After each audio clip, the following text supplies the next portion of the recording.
C'était peut-être un peu bizarre. J'essaye d'être speed pour rattraper le temps perdu, tu sais.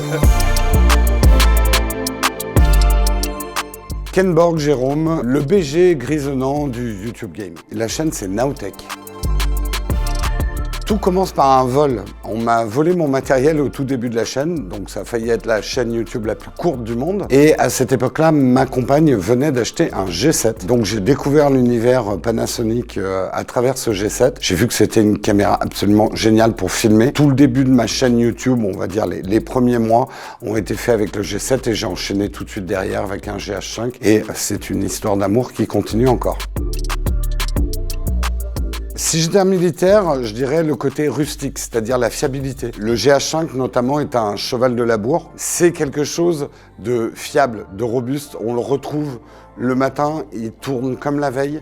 Les couleurs sont super fiables. On n'a pas de surprise.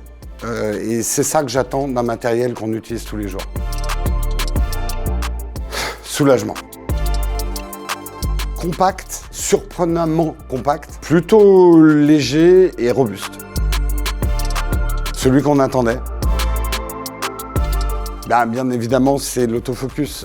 L'autofocus ajoute toute une gamme de possibilités de tournage, notamment solo. Ne plus avoir l'obligation d'avoir toujours un caméraman. Ça change beaucoup la donne parce que beaucoup de choses qui étaient excellentes sur le S5 démultiplient leurs possibilités grâce à l'arrivée de l'autofocus.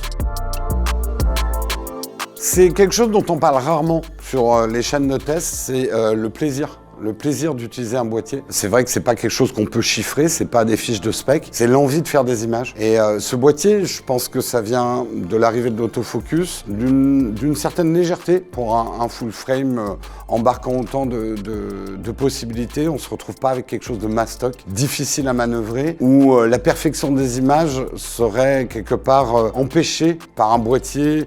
Trop de menus, trop de choses. Je l'ai trouvé vraiment fun à utiliser. Je me suis amusé à faire des images.